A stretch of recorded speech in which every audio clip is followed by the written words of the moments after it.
Whisky.de. Treffpunkt feiner Geister. Hallo und herzlich willkommen bei Whisky.de, dem Treffpunkt feiner Geister.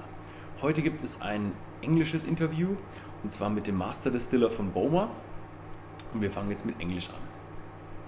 So, I'm sitting here with Eddie MacArthur. You're here with the company for about 49 years. 49 and a half years now. 49 and a half years, so big anniversary coming up. Thank you for having us in the distillery. You're welcome. Unfortunately, the distillery is not working right now. We can't visit it, but you're here to answer us some questions. And let's just dive right in. Bowmore means the Great Reef. The big reef, yeah. Where can I find the reef? Just 200 yards to the west of the distillery is the big reef. Ah, okay. And the village was called after that. And is that area then shippable? Well, just fishing boats are allowed in. It's the Loch Indaal, which Bowmore sits on, is too shallow for really big. Small coasters, way back in the day, would have been able to get in, but nowadays it's just small fishing boats, lobster boats. With the small coasters, did you used to have what they steamships? Or Well, they were kind of steamships, what they called puffers. Puffers. Which were very small coastal ships which carried big cargoes. They carried coal, barley, malt, which would be taken into the distillery. Depending on the tide, they would be able to take the boat into the harbour, which is just 50 metres to the east of the distillery there. But if the tide wasn't right, these coasters would just anchor out there and would take the cargoes in smaller boats. Ship them in with small boats. Okay, so a bit history. The distillery has been run by Scotsmen. I think the owners were once Germans. Then the RAF stayed in these buildings, and now you've been overtaken by the Japanese company Suntory. But when I started in Bowmore in 1966, the company was owned by a Scottish firm called SPM. Stanley P. Morrison was and they called the distillery was Morrison Bowmore Distillers. They owned the company up until 1994, when the Japanese drinks firm Suntory bought over the company, which means that they had, at that time they had 3 Scottish distilleries: Glengarry, which is up in the north of Scotland, Auchentoshan, which is just outside Glasgow, and Bowmore here in Islay. So they're the Highland, a Lowland, and an Islay malt distillery. Did that change anything here? No, not really, because the company, though Suntory bought over Morrison Bowmore Distilleries, the company was run by a board of directors who were all Scotsmen and based in Glasgow.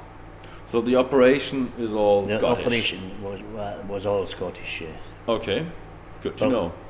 But 2 years ago, Suntory bought over Jim Beam, the bourbon, the American bourbon firm, and it's now, the company is called Beam Suntory, because it's the Beam people who are running the distillery side of the business. So things have slightly changed. Not the production, the way we do our production, but just there are subtle changes to the way the operation is done. So is it easier to get casks now? Or well, how is that? We haven't, there's not been any problem up till now, so we just have to wait. Going forward, we'll have to wait and see how that pans out. Because, they should have access to especially Beam Suntory casks, but because a very high percentage of what we produce here every year goes into American bourbon casks, first and second fills, and a smaller percentage goes into European oak sherry casks. That's how the Bowmore is made up. So now you have a bit more close ties to some of the Beam distilleries. We will be able to. I would imagine the access to good quality wood will be there. Yeah. Good. So let's talk about the range of whiskey with Bowmore. How will the range of whiskies develop? Will we see a new non-age statement? Will we see age statement whiskies coming up? Or will the range continue what we have? Well, Bowmore, the expressions of Bowmore at the moment are, we have a core range, which is, there's a small batch, which is a bourbon, there's a 12-year-old, 15-year-old darkest. The 12-year-old is a marriage of 12-year-old sherry and 12-year-old bourbon. The 15-year-old darkest, which is 12 years in bourbon casks, then removed and finished off for 3 years in fresh sherry casks, European oak. That is our 15-year-old darkest. And we have an 18-year-old and a 25-year-old, which are marriages of bourbon and sherry. But there have been some non-age statement releases, and from what I can gather, they're going to sort of try and phase them out, and everything that will be produced will have an age statement on it. Interesting. With Bowmore, yeah, they're bringing back age statement because. So is the supply keeping up with the demand, because the demand for whiskey is rising? Yeah, we've got there is a very good stock of Bowmore, so the company should be able to keep to the demand, I'm quite sure. Oh, that's good to hear. Okay. So I've heard that you have your own malting floors. Yes, we do. How's the percentage from, let's say, brought-in malt to your own malt? I believe there's either 6 or 7 distilleries in Scotland still do traditional floor malting. And of these, there are 3 on Islay. There's Kilchoman, Laphroaig and Bowmore. And of all the distilleries in Scotland that do their own floor maltings, Bowmore produces the most. Mm-hmm. We will use 35 tons of barley and malt it every week, which allows us to put around between 25 and 30% of what we use in production every week. We make in our own malt barn. We blend that with malt that is bought in from the mainland, peated to the same level as what we peat it here ourselves, which is between 25 and 30 parts per million. Oh yeah. Talking about the peatiness of the whiskey, it's great to have someone with such a long background. How was the peatiness back in the days? Was that any different? Well, way back in the day when I was a young man learning the job, we never heard of them measuring the peatiness of it, but the firing of our kilns was completely different. The way we burnt the peat was completely different. Hand-cut peat was burned in big blazing fires and could be burning peat for 24 hours. Now, of course, we have, if we're peating 14 tons, it'll be peated for 12, 13 hours. Mm-hmm. If it's 21 tons, which is a bigger kiln, they will peat it for 18 hours.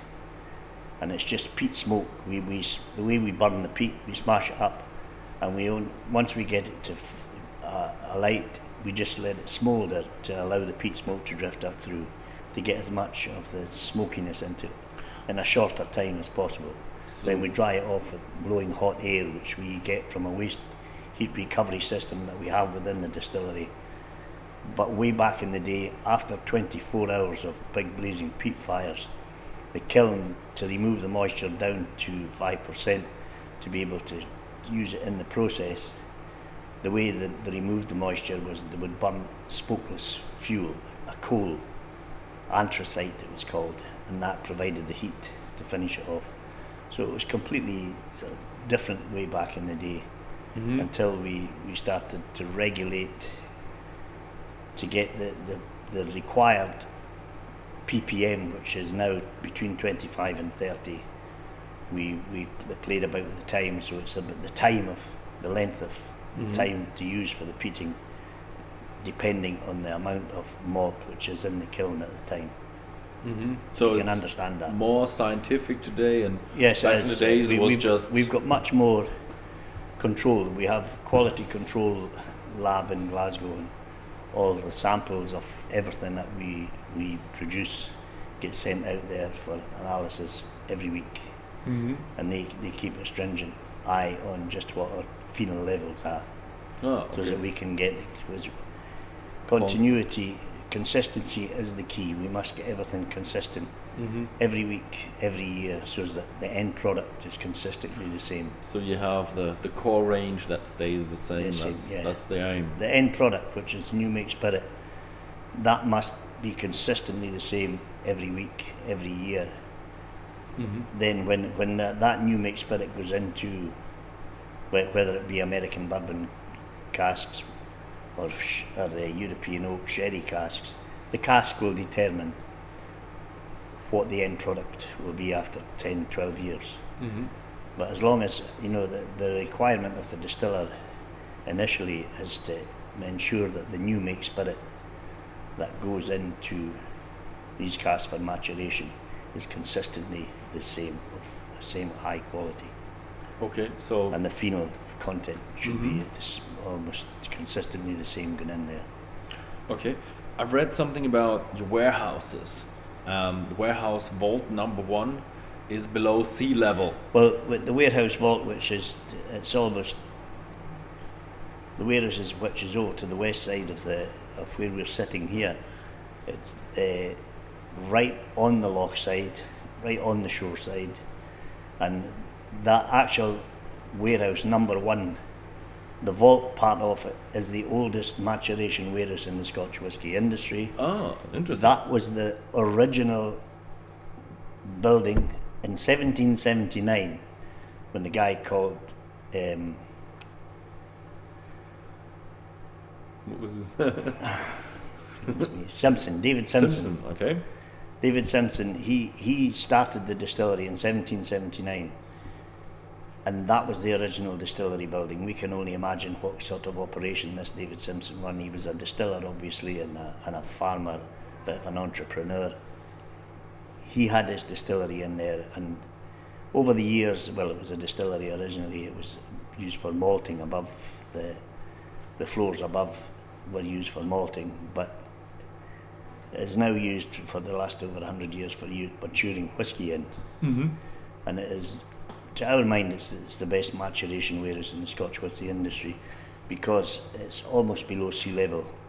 At high tide, it will be below sea level. It comes. So sometimes it's below and sometimes it's above sea level. The walls are a metre thick, so the water does not penetrate. Oh, okay. The water doesn't get in there, but it means that the warehouse that the whisky is maturing in, the temperature remains much the same all year round. It's a nice, cool, damp, ideal situation for the maturation of maturing Scotch whisky. Slow maturation. Slow, all year round, same temperature. There's no speeding up or slowing down. It's a steady maturation. So if we have a below sea level at high tide, did you ever have any flooding or any not in my time. I've never, don't remember ever seen it flooded, no. Okay, 50 years, no flooding. Looks like it's a good building then. We managed to keep it out, yeah. Okay, good. So I'm at the end of my questions. Thank you very much for your time. You're very welcome. My pleasure. Yeah, thanks for having us here. And if you found this video interesting, then please feel free to share it with anybody who is interested in Scotch whisky. And thanks for watching.